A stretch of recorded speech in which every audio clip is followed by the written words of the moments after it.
Alright everyone, what is going on? My name is Nathan or ELEMENTofFROST, and today I'm here to bring you guys my episode review video for this week's episode of The Walking Dead, aired yesterday, which is The Walking Dead Season 4, Episode 13, Alone. Alright guys, now, right off the bat, we know kind of what the title means. Not right off the start of the episode. I guess you can kind of, see why the episode is titled Alone at the start, because when it starts off, it's actually Bob. In a flashback, it's actually Bob Dookie in a flashback to when Daryl and Glenn actually first found him on the road.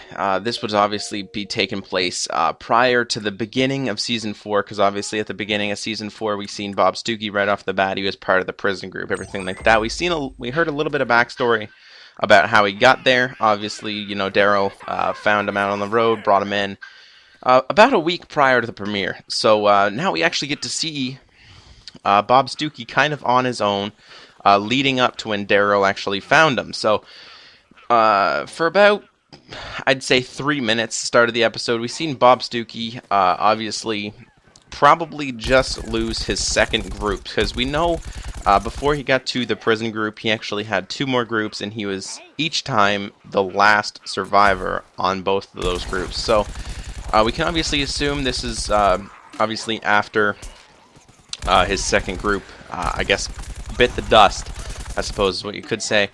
We can assume that's it take place after that. So it's kind of like the aftermath of when he lost his group and stuff like that. So, anyways, we get to see him on the road, kind of surviving. He looks depressed as hell.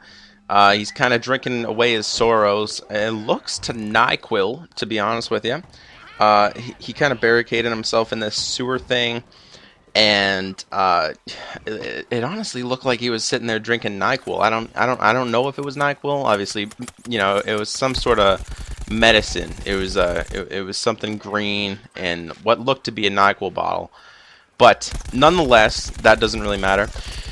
And we get to see him kind of sitting on top of a truck. He's going from place to place. He keeps moving. He doesn't have a stationary location. He doesn't even have a home.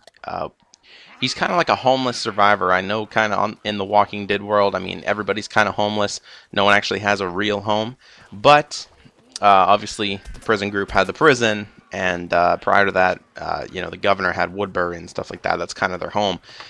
He wasn't really anywhere. He was kind of just on the road, moving from cover to cover, making sure he didn't get bit or anything like that. And that's how Bob survived. So after he got up the top of the back of the semi-truck,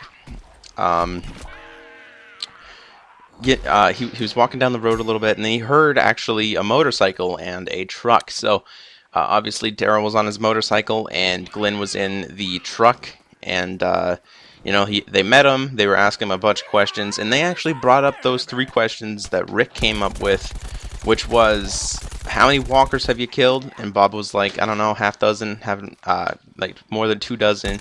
He really hadn't kept count or anything like that. How many people you killed?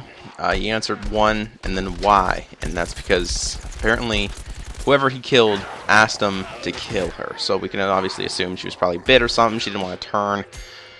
Or, something around those kind of lines. That's probably what happened with that. So, anyway, now, after that, obviously he hopped in the back of the truck, and obviously he went to the prison. We didn't actually see them go to the prison or anything like that. Prison's destroyed. They wouldn't bother setting that back up for, a scene? Not even. But anyways, yeah, they just kind of drove down the road, obviously assuming they went to the prison. And that's when the start of Season 4 happened. So, that's what happened there. Now, back to present day. This is obviously after the commercial break, but you guys don't really need to know that, just in order of the episode. So yeah, in present day now, Bob Dookie, obviously Sasha, and Maggie, they're obviously off on their own. And by the way, guys, this episode was basically about 2 main groups. It focused just on these 2 main groups, and a couple other characters that came later on. I'll get into that a little later.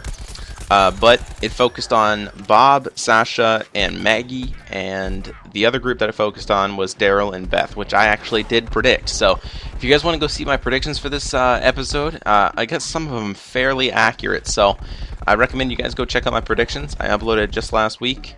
Yeah, it's on my channel. Just go to the playlist or whatever you guys want to do, and resume with this video later. By the way, guys, spoilers for this episode. I kind of forgot to warn you. Sorry about that. I'm reviewing the episode. It's kind of hard to do a review of the episode if you don't post spoilers, you don't talk about it. Yeah, it's pretty lame. Like, what would I sit here and do? Be like, oh, yeah, it was a good episode. It was very nice. I recommend you guys watch it. I'll talk to you later. Bye. But anyways, besides the point.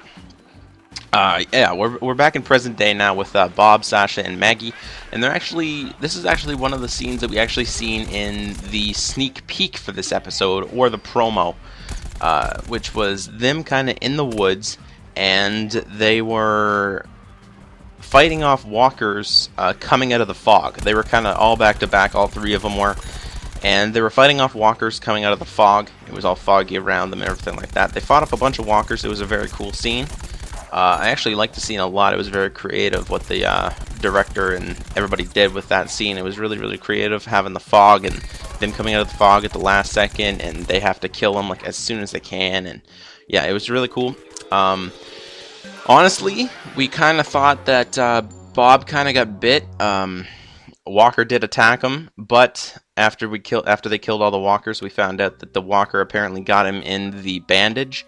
So as you guys know from the prison attack, he did actually get shot in the arm by one of the governor's men, and obviously they had to bandage that up. I mean, it's a gunshot wound; you'd have to bandage it up. Anyway, he bandaged it up with a bunch of gauze, tape wrap, and everything like that. Just bandaged it all up, and that's where the walker actually seemed to bite him. So he didn't get flesh. He's not infected with the walker disease. So before this episode, I honestly didn't care if Bob died, but after this episode, actually seeing screen time, I think this episode we've seen more screen time with Bob than we have in the entire season so far. I actually kind of liked it, to be honest with you. He's honestly not that bad of a character. We get to learn a little bit more about him. We obviously heard him talk about him being alone with, after his two groups before. We heard that talk of him, but now we actually get to see it. We actually got to see him being alone. We got to see more of an emotional side of Bob. Kind of comparing him being alone to Maggie, which actually later ran off on her own to try to go find Glenn. But we'll get into that real quick. So yeah, basically they were, he got bit in the arm, but he got bit in the bandage, so it doesn't really matter. He didn't get infected, so he is alive. Whew. So, now, this is what happened with Daryl and Beth. Alright, so, I thought this was a really cool, creative way to kind of patch them into the sequence of the scenes that they actually shot in this episode. So, it starts off with Daryl and Beth right after Maggie, Sasha, and Bob. It starts them off with Daryl basically kind of teaching her how to track, how to use a crossbow, how to kind of survive, unless anything maybe happened to him, down the road or something like that. So he was teaching him how to use a crossbow, teaching her, not him, teaching her how to use a crossbow, how to track, and they were kind of just going through it. She found that she was tracking a walker because she found out like the patterns of the footsteps were all zigzagged, and obviously walkers step zigzagged, and that she was tracking a walker. She came up on a walker, and there was some sort of an animal trap down on the ground that she actually stepped into. It honestly looked like some sort of not a snare, because a snare is made with string. It kind of looked like a bear trap, but really, really small and for something else. So you can obviously assume it was maybe I don't know, just a really, really small animal. I'm not really experienced with hunting or tracking anything like that. I mean, I did my fair share of like survival testing, stuff like that. But I don't really know what everything is, so don't quote me on it. But it was some sort of a trap for a small animal, and she stepped into it and kind of got her ankle caught. As the walker that she was tracking turned around, went to go attack her, Daryl basically grabbed the crossbow from her. Basically, hit the walker over the head, killed it, and went to go tend to Beth. So he got her foot unstuck. They kind of went off to a graveyard. And this was kind of an emotional moment of the scene as well. They went off to the graveyard. She actually got a piggyback ride, which I thought was pretty cool. she got a piggyback ride from Daryl because she couldn't really walk or anything like that. So she got a piggyback ride. She's seen a headstone in the graveyard that says loving father. So Daryl actually put flowers on top of it. She's obviously thinking about Herschel. Obviously just recently died because of the governor cutting off his damn head in front of her. But yeah, she's seen this tombstone. They put flowers on it, and they actually went off to a funeral home, which was obviously near the graveyard and everything like that. So they went into the funeral home. They kind of cleared it out. They went downstairs. They figured out that someone is recently living in it. Someone's recently living in that funeral home because everything's not dusty. Everything's like pretty clean. They open up some cabinets and they find fresh stocked food, and when I say that, I mean like recently stocked, like year-old items, I guess is what you could say, because they just obviously put it in the cupboard, and if they would have left it there for a while, there would have been dust on it. It was completely clean, so obviously someone recently just stocked it, and they found out that someone was obviously living there. So they only decided to eat a little bit of the food and leave the rest for them for when they came back. And yeah, so that's what happened there. Now back to Bob, Maggie, and Sasha. So Sasha and Bob were kind of in the woods building a fire.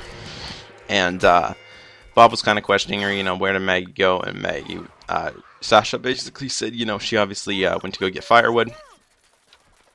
So they were talking a little bit of whether or not they should continue this path to Terminus, because they actually found the sign. And Maggie basically contemplated, if Glenn's seen one of these signs, he would go there looking for me. So Maggie decides that she wants to follow the train tracks to Terminus, and obviously they're going to back her up. But they're kind of sitting there at the fire. They're kind of contemplating whether or not they keep wanting to move on, I guess, with this mission to get to this Terminus place, which they honestly don't know what it is. It could be bad, it could be good, it could be really anything, and they're kind of risking their lives to get there. And if they risk their lives to get there and there's no one there, it's a very slim chance that Glenn would be there, a very slim chance that Glenn would find the sign.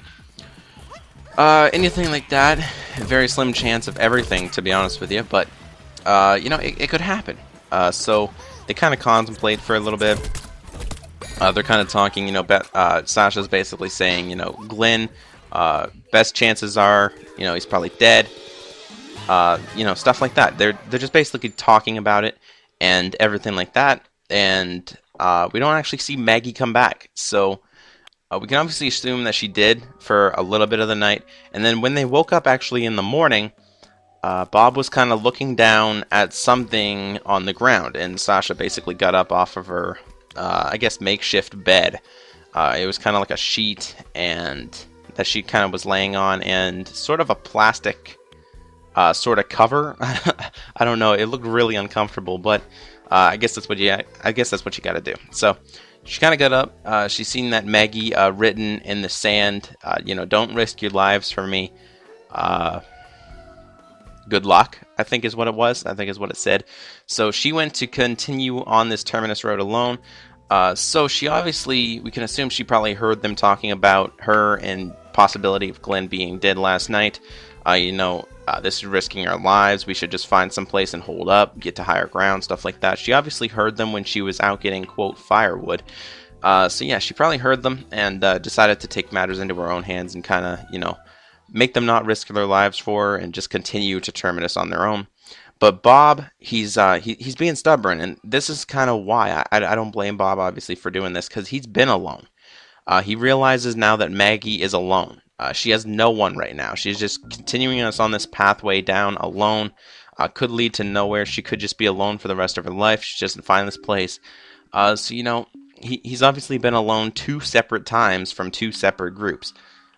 He's been alone. He knows what it's like to be alone, and it's not fun. So he decides to get up and basically try to catch up with Maggie. Sasha obviously goes with him because, chances are she doesn't want to be left alone either. So she goes with him, and yeah. So they continue down this pathway, and it cuts off to Maggie now kind of finding another sign to Terminus down the road a little bit. And there's a walker. She's about to carve something into the side of it. And then she stops because she hears a walker behind her. And she basically turns around. Excuse me. She basically turns around, and there's a walker there. Wow. She kind of confronts it, stabs it in the head, and then we don't really know what she's going to be doing at the first place. But she stabs it, and she stabs in the head, it goes down. Then she cuts its stomach open and starts digging inside of it. So we don't really know. We were kind of questioning, what the hell are you doing? But then we later find out. So it comes back now to Bob and Sasha now coming down the train tracks, and they actually find where she was. They obviously see the walker laying on the ground with its guts hanging out. We can obviously assume Maggie's down the train tracks even further now. So they find the walker, and they find the sign that she made right beside the Terminus sign, where she was about to carve with her knife, but instead she did it with the blood, and it basically sends Glenn, go to Terminus, Maggie. So, she's obviously letting Glenn know that she's going to Terminus, she's hitting there, and that's where she wants Glenn to go, obviously to meet up with her. So yeah, that's what happens there. Oh man, excuse me guys, I don't know what's wrong. But anyway, now cutting off back to Beth and Daryl, it actually goes to, they're still in the funeral home, obviously. She's singing along. Daryl basically comes in, he basically states, the doors are bolted down, they're nailed shut, everything like that. We're safe in here for now. Oh wow, voice crack, I just turned 14 again, my bad. But anyways, yeah, he comes in, interrupts her singing. She was playing on the piano, and he basically lays up inside of a coffin. Basically states that this is the comfiest bed I've had like ever, and he basically just sits there. He lays down and tells Beth to keep singing, keep playing on the piano. And obviously from last week we found out that Daryl was a little bit annoyed with Beth's singing and everything like that, and then he basically just states, there's no jukebox, so go ahead and do it. So she starts singing again. It cuts off actually back to Bob and Sasha.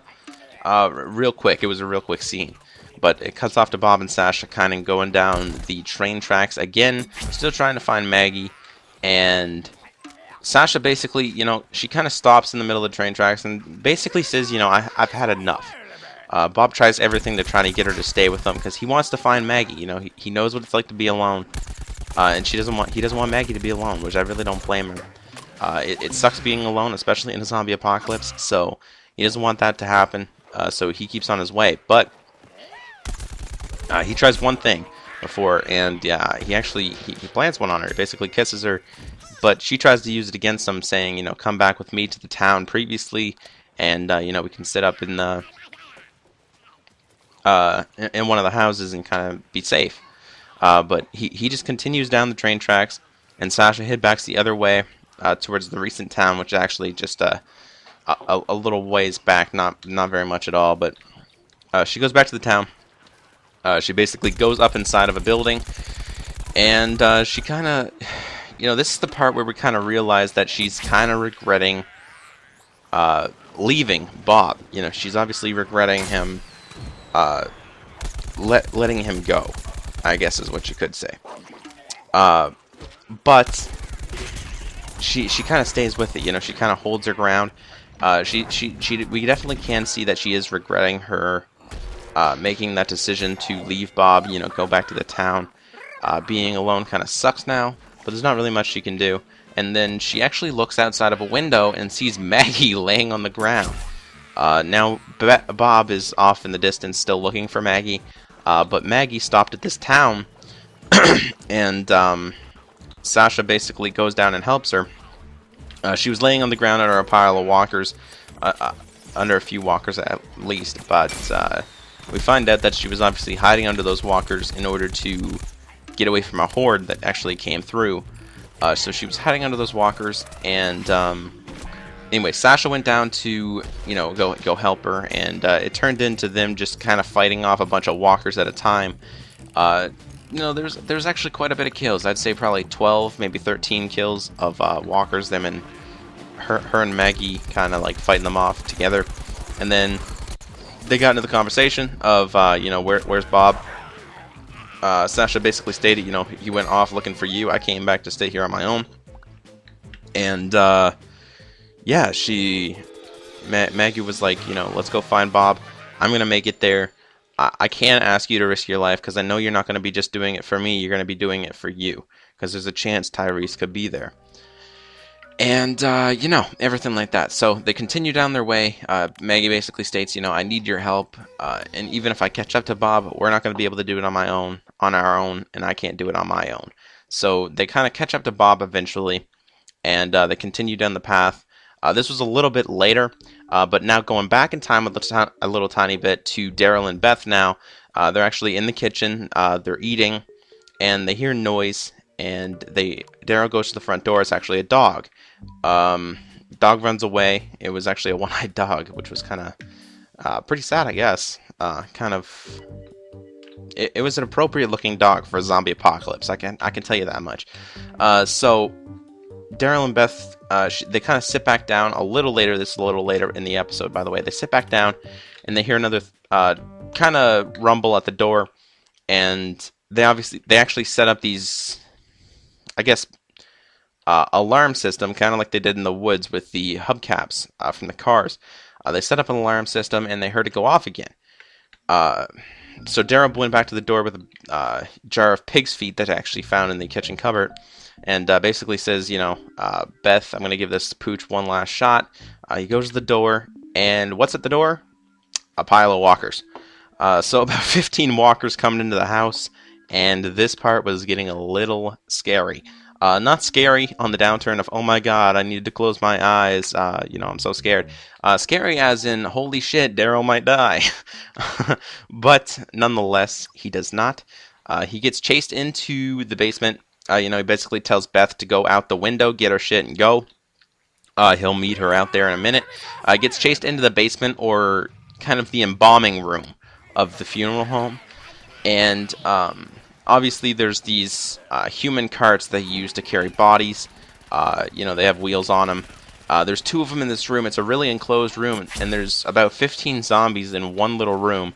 And Daryl basically, shoots a couple in the head with a bow, with the crossbow, and picks up, barricades himself in the corner with one of those carts that I was just talking about. He barricades himself in the corner with one of those carts. He actually takes an embalming needle and starts stabbing zombies in the head. He kills 4 of them or so. I didn't really count.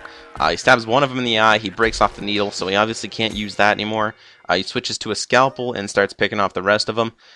He kind of crawls underneath of the cart and goes towards the other cart and barricades himself in the other corner near the door.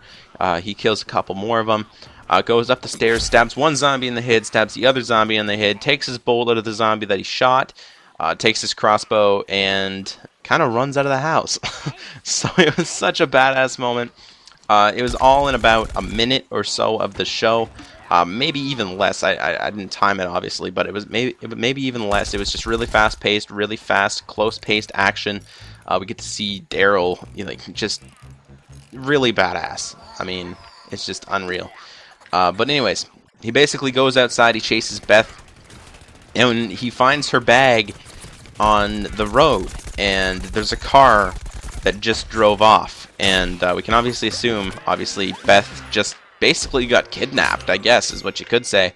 There's a couple theories I have for this, but we will get into the predictions for next episode. We'll do that then. Daryl basically tries to chase the car down. We find out he's not really like Liam Neeson. He can't chase a car down on foot. I forget what movie that was from, but damn, that was funny. I'm not going to get into that. But he tries to chase the car down a little ways away. It's kind of daytime now. He's still trying to chase after Beth, and he just cannot move anymore. He gets too tired. He kind of just collapses. He didn't pass out or anything. He just throws the bow down on the ground and kind of sits down and basically tries to catch his breath. Obviously, he's sad because he just lost Beth to someone. He doesn't know where to go to find her. He's alone now.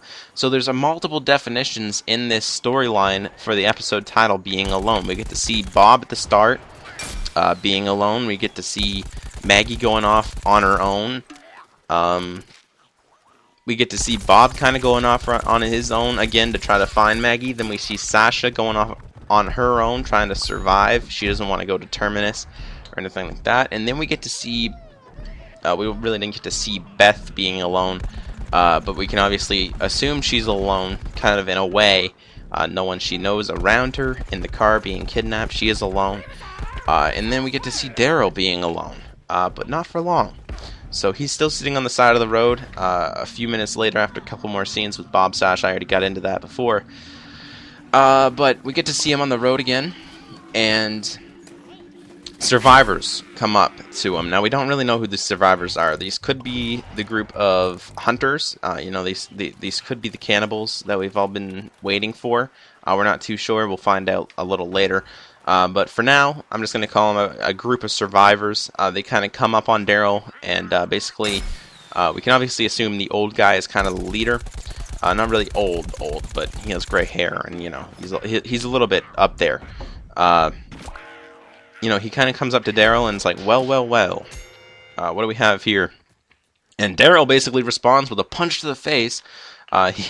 He gets up on his feet, points his crossbow at the quote leader, I guess is what you could call him, because that's what he definitely looks like. He points his crossbow at the leader, and the leader kind of stands back up, tells his boys to, you know, hold up, and, you know, don't do anything rash right now. Let me just kind of talk to him, assumingly is what he's trying to tell his men. He basically states that, you know, a bowman's a bowman. He's always been looking for a crossbow, preferably with a little more ammo and less blood on the side, but crossbow nonetheless. He basically states that, you know, if he's seen somebody with an assault rifle, it could be anybody. Could be a taxidermist, could be someone who did taxes, could be like an IRS member, anything. A convenience store owner, somebody who's holding an assault rifle or a gun of any kind could have been, you know, anybody in their past life. But a bowman is a bowman. Obviously stating that he was obviously a hunter before and everything like that. He obviously knows how to use a crossbow really well, kind of a redneck type thing. I don't know about you guys. I don't care about being a redneck. I would love to own a crossbow and shoot one. But anyways, nonetheless, I'll probably get into that kind of skill a little bit later in my life. But anyways, that's what happens there. He basically states that, you know, my name is... Crap, I forget what his name is. Yeah, I don't remember what his name is. But anyway, he stated his name to Daryl, and Daryl eventually puts down his crossbow and says, Daryl, obviously, you know, stating his name to him and everything like that. And that's when it cuts off to another scene with Bob, Sasha, and Maggie, them kind of meeting up with Bob down the train tracks a little bit. And that's basically where the episode ends. You know, they kind of walk off, and then we see somebody coming up on another sign to Terminus, and who is it? It's Glenn. So we've seen Glenn finally see a sign to Terminus. We don't see any of his group members. We can obviously assume they're behind him. You know, Tara, Abraham Ford, Rosita, and Eugene. Obviously, they're probably behind him or something like that. We don't really see him. We just see Daryl finding the sign to Terminus. He's kind of, you know, looking at it kind of, and we can obviously see that he's kind of debating on whether or not to go. You know, maybe Maggie went there, you know, something like that if she's seen the sign. But we'll probably find that next episode, and I cannot wait. So that's the review video for this week's episode of The Walking Dead. It was a little bit of a longer review video, but there was a lot of character development in this week's episode, especially to do with Bob.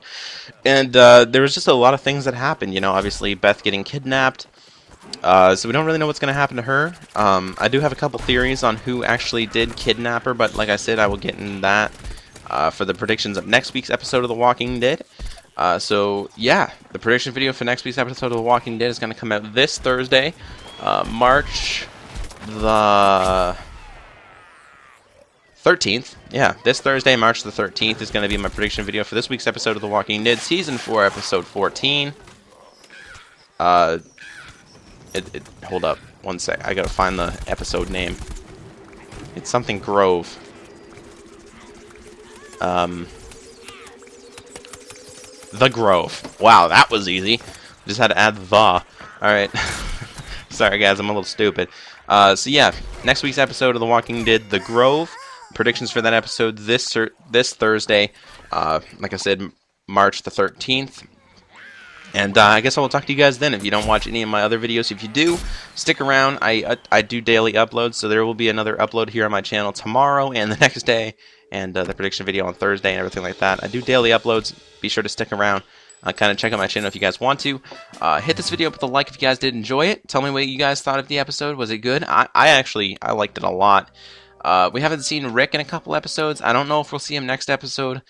So far, it doesn't really look like it, but we'll get into that, like I said, in the prediction video. And I will talk to you guys tomorrow or on Thursday, whenever you guys watch me. So yeah, like I said, if you like this video, hit it up with a like, share it around with your friends, and I will talk to you guys on the next video. Alright guys, bye.